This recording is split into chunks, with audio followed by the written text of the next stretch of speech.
अत्र ही कार्यत्व घटादिशु सकर्तृत्वेन, दृष्टांत क्या दे रहे देखो उसमें, यथा क्षित्यादिकम सकर्तृकम कार्यत्वात् घटवत् इत्यत्र क्षित्यादिकम ईश्वर कर्तृकम न भवति कार्यत्वात् घटवत्। देखो विरुद्ध अव्यभिचारी, विरुद्ध अव्यभिचारी कहते हैं। क्यों?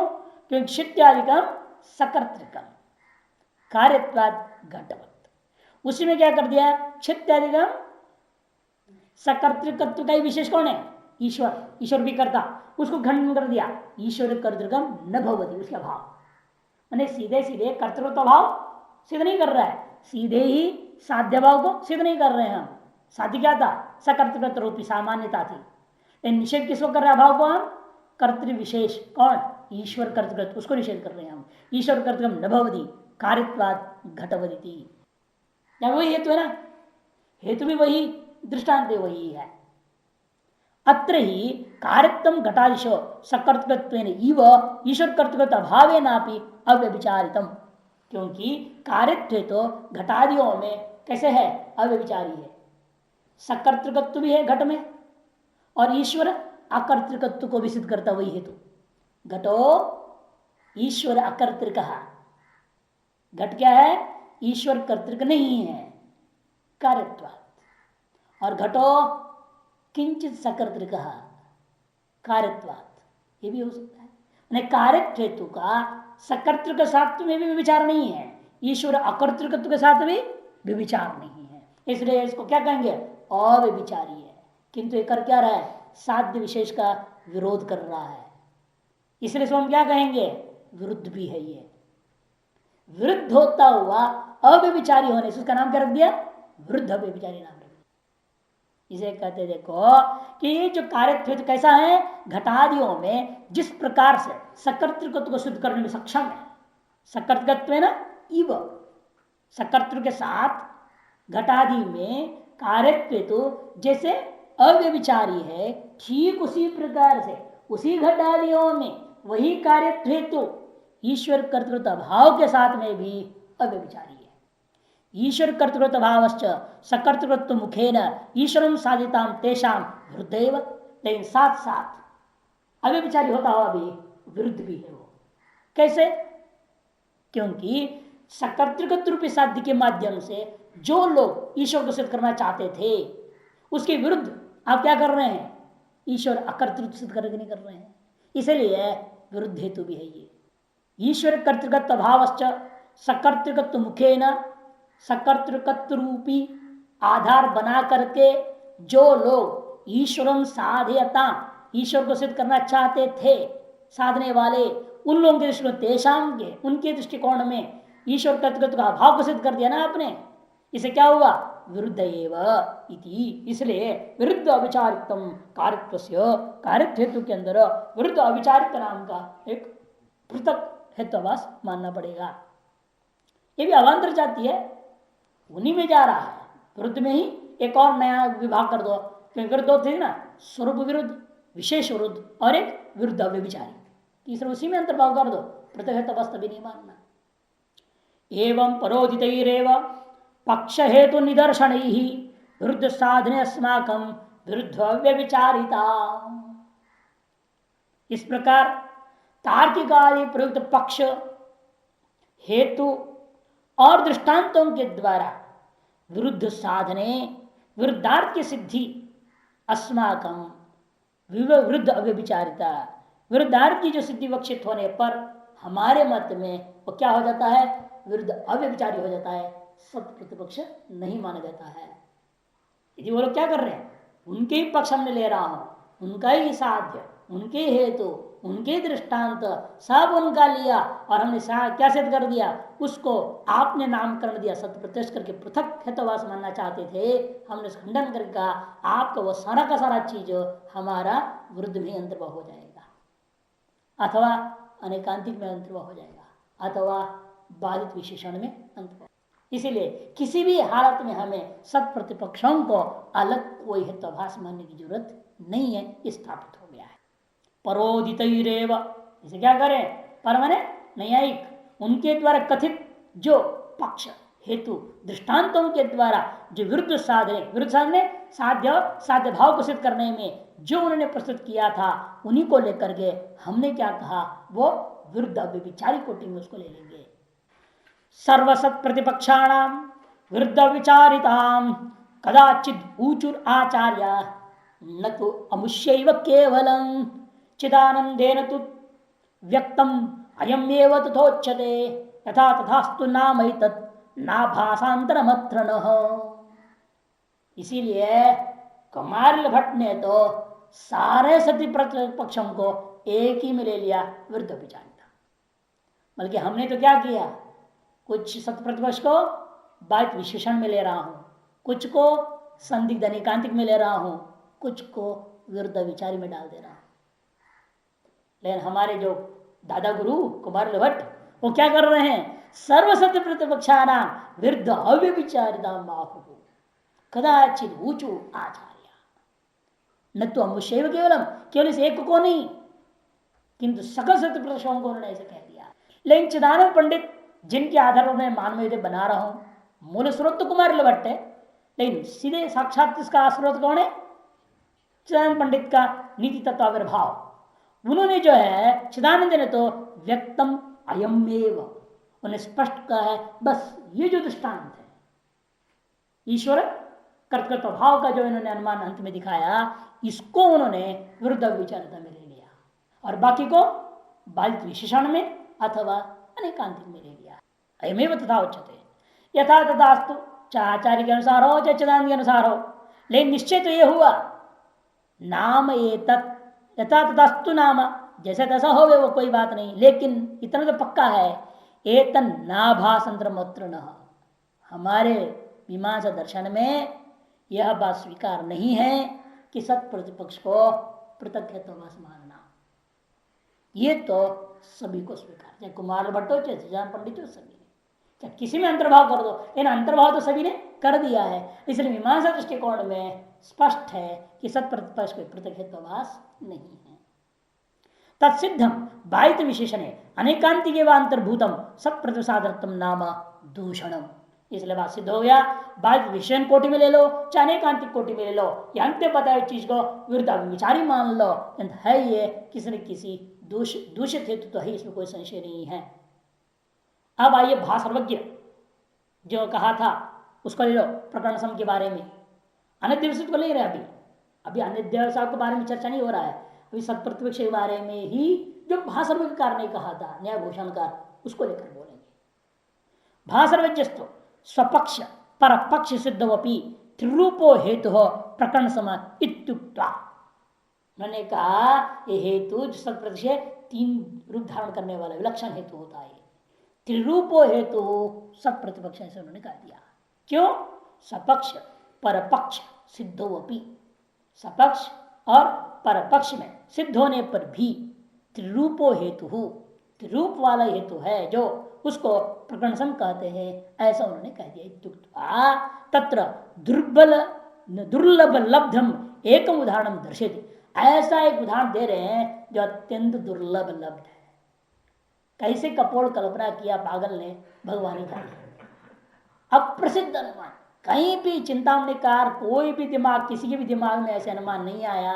एक भासर्वज्ञ नाम है, भासर्वज्ञ उनका कल्पना कर लिए विलक्षण अनुमान को, वही कर, इसलिए दुर्लभ है, किसी भी दर्शनकार ने आज तक चिंतन नहीं किया था। ऐसा दुर्लभ लब्धम एकम उदाहरण दर्शेते, उदाहरण दिखा रहे हैं, लेकिन हम उसका भी खंडन कर दिखाते हैं। क्या अनुमान दिया उन्होंने? शब्दों अनित्य पक्ष सपक्ष और अन्यतरत्वात् सपक्षवत्, विचित्र हेतु है, विचित्र दृष्टांत है। दृष्टांत क्या रहे? सपक्षवत्। हेतु क्या रहे? पक्ष सपक्ष और अन्यतरत्वात्। इसका अर्थ बड़ा लगता है क्या अनुमान बना दिया, शब्दी विचित्र, हेतु ही समझ में नहीं आती क्या है।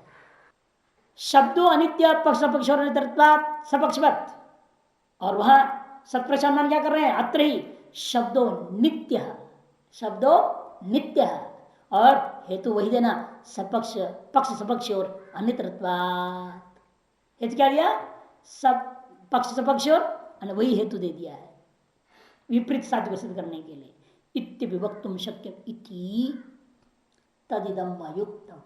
वह यह जो उनका कथन है बिल्कुल ज्ञात है, क्योंकि देखने में हेतु तो एक जैसा दिख रहा है लेकिन हेतु एक नहीं है। क्यों? क्योंकि पहले वाले साध्य का पक्ष और सपक्ष क्या है, दूसरे वाले साध्य का पक्ष और सपक्ष क्या बनता है, भिन्न हो जाता है ना। इसे शब्द वाले आप एक प्रयोग कर रहे हैं, सपक्ष पक्ष सपक्ष और अन्य तरत्वा, ये हेतु दिया ना, पक्ष सपक्ष और अन्य तरत्वा। पहले वाले साध्य में पक्ष क्या था, शब्द, दूसरे वाले साध्य में पक्ष शब्द ही है।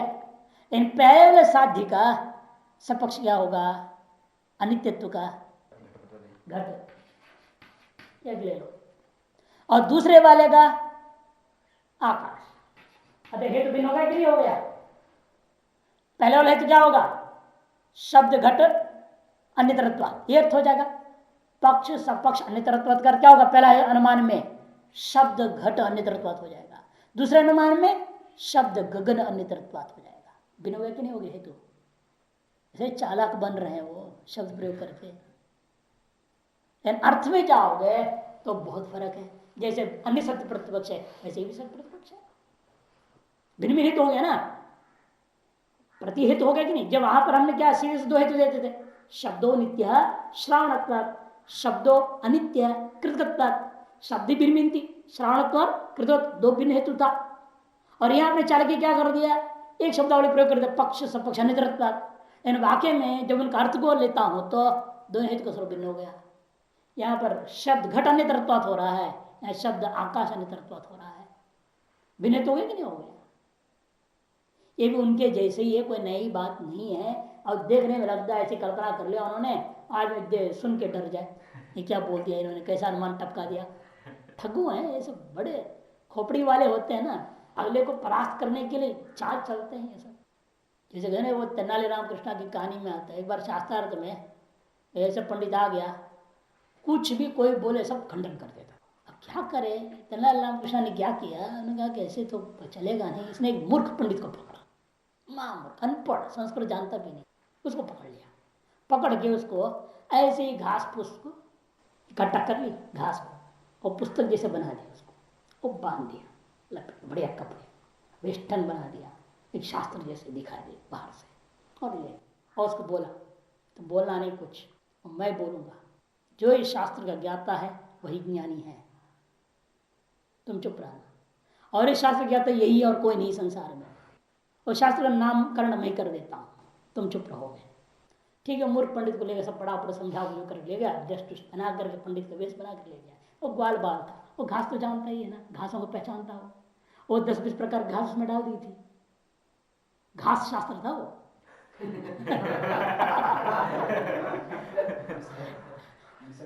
हाँ, विशेष घास है ना वो तो। अब उसको लेकर के वो चला गया और सभा में बोला कि पंडित हैं, विशेष शास्त्र उनके हाथ में है, इस शास्त्र का अर्थ तो दुनिया में कोई पढ़ा ही नहीं है, यही एकमात्र है शास्त्र का ज्ञाता। अब वो पंडित ने शास्त्र का नाम क्या है पूछा उसने। अब तेनालीराम बोले, शास्त्र का नाम जो है पंडित जी बोलते नहीं है ऐसे फालतू का, हम बोलेंगे इसका नाम, हम जानते हैं, हम उनसे जानते हैं, वो बताए हमको, तो हम उनके शिष्य हैं, उन्होंने मेरे को शास्त्र पढ़ाया है, मैं इसका नाम बताऊँ। तो नाम क्या बताएंगे? तला एक विचित्र नाम बोला उन्होंने, नाम बोला एकद्वयम नास्ति। एकद्वयम नास्ति माने एक भी नहीं है, नहीं अद्वैत भी नहीं, द्वैत भी नहीं है, एकद्वयम नास्ति। अरे सबसे शास्त्र यार, हमने सुना ही नहीं है, बड़े बड़े विद्वान जितने पंडित सब हार गए, क्या ये इसमें क्या लिखा होगा, द्वैत है ना अद्वैत, अरे द्वैत कहो या तो अद्वैत कहो, दोनों ही नहीं बोल रहे, क्या लिखा होगा, कौन सा शास्त्र, हमने पढ़ा ही नहीं ऐसे कोई शास्त्र। तो सब चुप हो गए, निगाह परास्त हो गए फिर। और सब ने कहा कि हम तो हार गए, बोला हमको भी शास्त्र पढ़ाओ। नहीं भाई तो शास्त्र पढ़ा नहीं उनको, अब घबरा क्या शास्त्र पढ़ाओ, तो घास है भाई खोल। उन्होंने खोला, 10-20 प्रकार के घास निकले उसमें। और सबने बोला कि मैं घास शास्त्र हूं। हाँ, तदेव एकम द्वयम नास्ति इति शास्त्रम, इदम एकम अपि द्वयम च द्वयम अपि च एकम अपि, खत्म। कहते ये घासत्व है ना एकम, घासत्व न इदम सर्वम एकम, तो जातित्व न भिन्न भिन्न, अतएव द्वयमपि एक दृष्टि द्वयम नास्ति, द्वैत दृष्टि एकम नास्ति, अतएकम द्वयम नास्ति, एक में विशेष शास्त्र।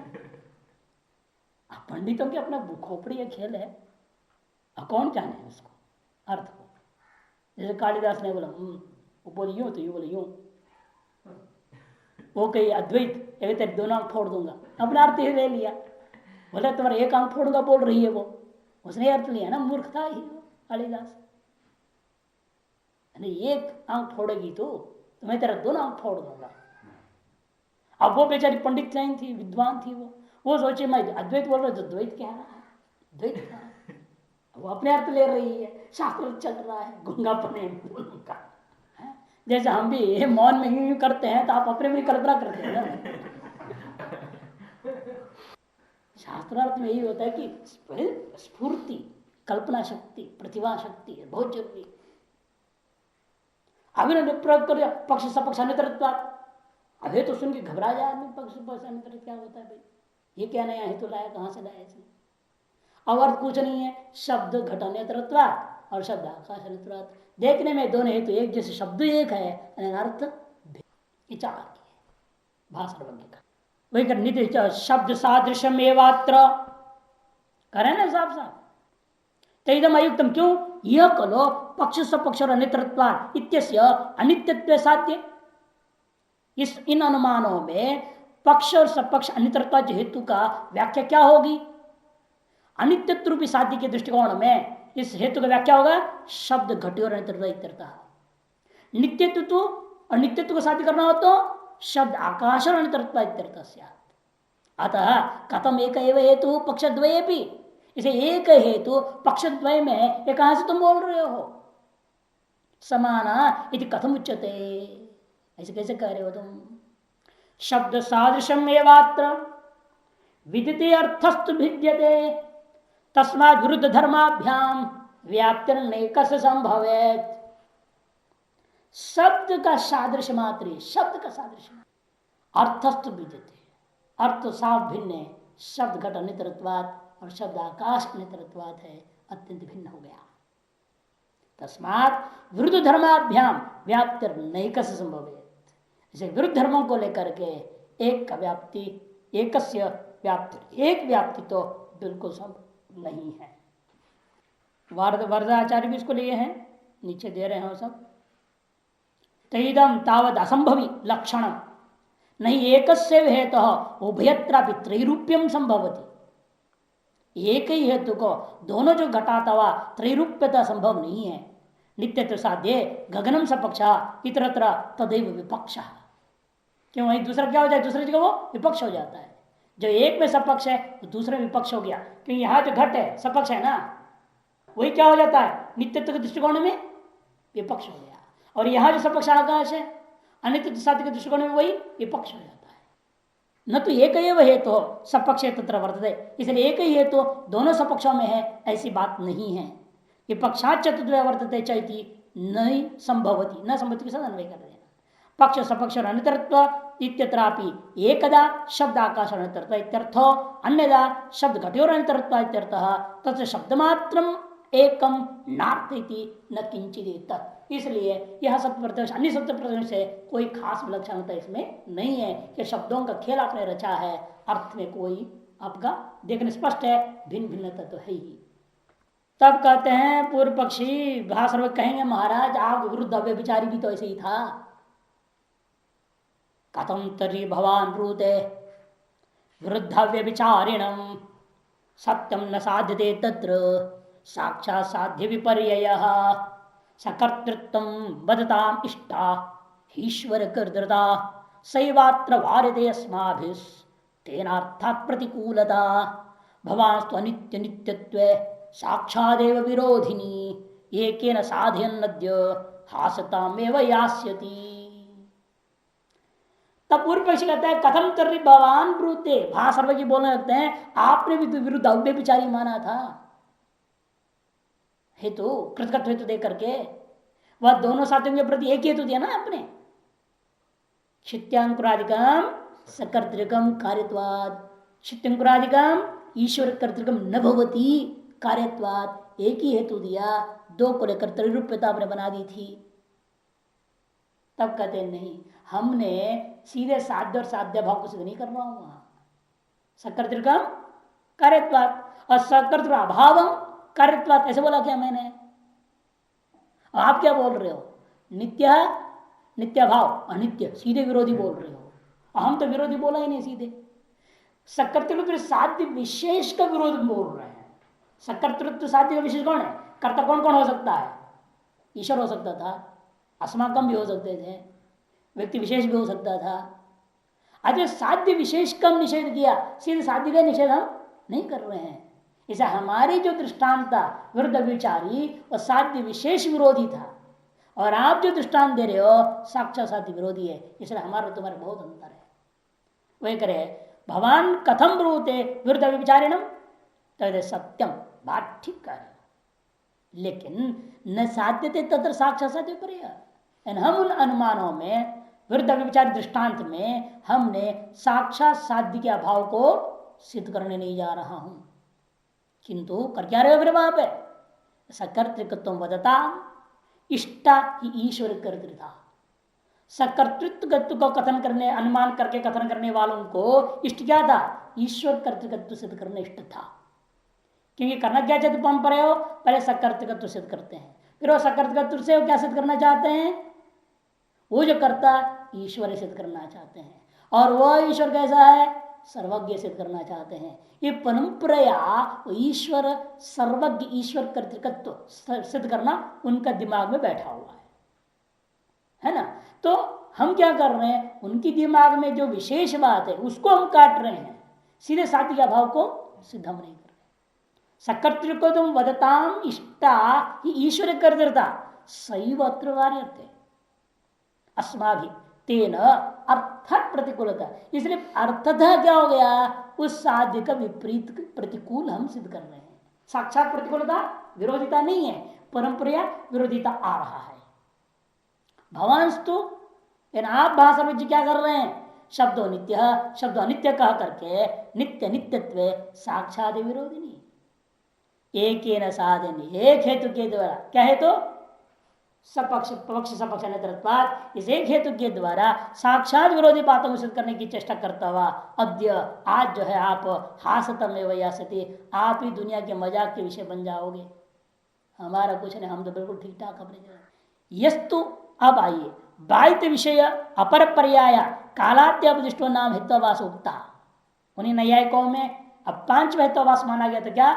कालात्यापदिष्ट, बाधित विषय अपर पर्याय, बाधित है विषय जिसका, उसी का एक दूसरा नाम रख दिया था। क्या? कालात्यापदिष्ट नाम से हितवास उक्ता अग्निर अनुष्ट द्रवित्वा इत्यादि। यहाँ पर है, काट दो उसको। अग्निर अनुष्ट द्रवित्वा इत्यादि, और द्रव्यत्वाद नहीं लेना, द्रव्यत्वाद इत्यादि।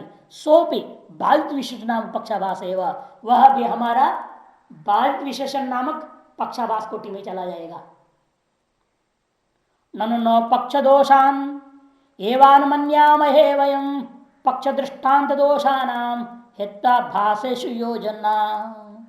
तो पूर्व पक्ष न्याय खड़ा हो गया, महाराज अब क्या बोल रहे हो? हम तो पक्षाभास मानते ही नहीं, दृष्टांताभास भी नहीं मानते, हम एक ही हितवास मानते। हमारे गौतम जो आचार्य है वो केवल हितवासों का सूत्र वर्णन किए। ये तुम कहाँ से लाया पक्षाभास दृष्टांताभास? उल्टा पलटा चीज सीधे बोल रहा है। ननु नो पक्ष दोषान, पक्ष दोषान एवं नो अनुमन्यामय वयम, वयम नो अनुमन्यामय, हम कभी उसको अनुमति नहीं दे सकते। पक्ष दृष्टांत दोषाणाम हितभासेष योजना, क्योंकि पक्षगत दोष दृष्टांत दोषों को भी हमारे आचार्य अक्षपाद गौतम ने क्या किया है? हितभासों में ही अंतर्भाव कर दिया, उनको अलग आभास माने ही नहीं। तत्र सिद्ध विशेषण तावत, उनमें से भी किसको कहाँ डाला? आपके आचार्य ने बताओ पहले। मीमांसक लोग पूछ रहे हैं नहीं आए कौन से।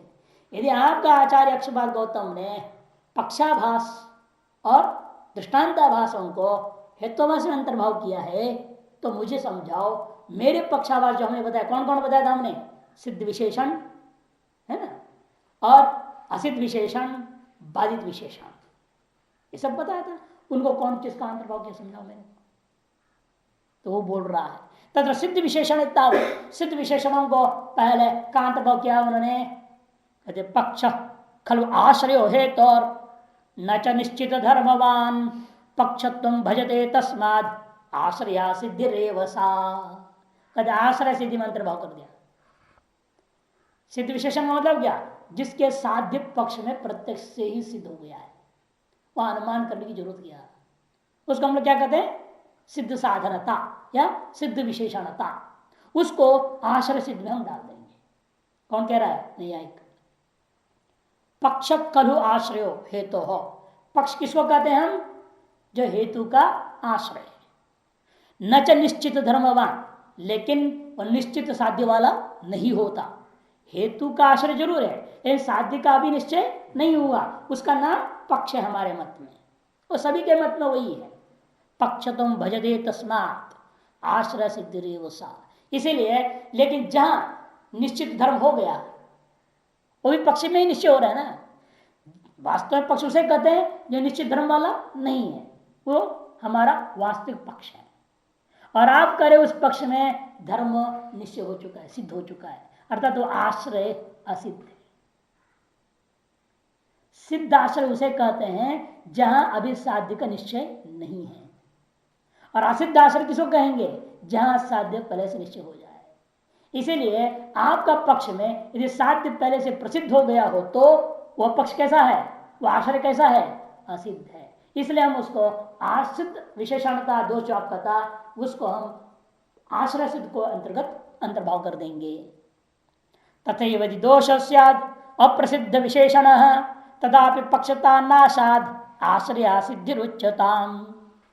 और उसी में यदि तथैव यदि दोष स्यात्, यदि विशेषण का अप्रसिद्ध है, अप्रसिद्ध विशेषण तक ना अपने दूसरा, वह अप्रसिद्ध विशेषण होगा, इसका मतलब क्या, तार से पक्ष ही बाधित हो गया। पक्ष ही, पक्ष किसको कहते हैं, जिसके साध्यवान गुण, असंदिग्ध साध्यवान पक्ष, और संदिग्ध जो साध्यता वही अप्रसिद्ध यदि हो जाए, तद विशिष्ट पक्ष भी अप्रसिद्ध हो गया। अतएव आश्रय अप्रसिद्ध हुआ का मतलब क्या, आश्रय असिद्ध हो गया। अतएव संदिग्ध विशेषणता या अप्रसिद्ध विशेषणता दोष आदि जो है आपका, वो भी आश्रय सिद्ध कोटि में अंतर्भाव हो जाएगा। अतः जितने पक्षाभास दिया आपकी, सब उसने आश्रय सिद्धि में डाल दिया। तथापि पक्षता नाशात, तभी पक्षता का नष्ट हो जाने से आश्रय सिद्ध रुचता, उसको आश्रय सिद्धि में ही कथन करनी चाहिए।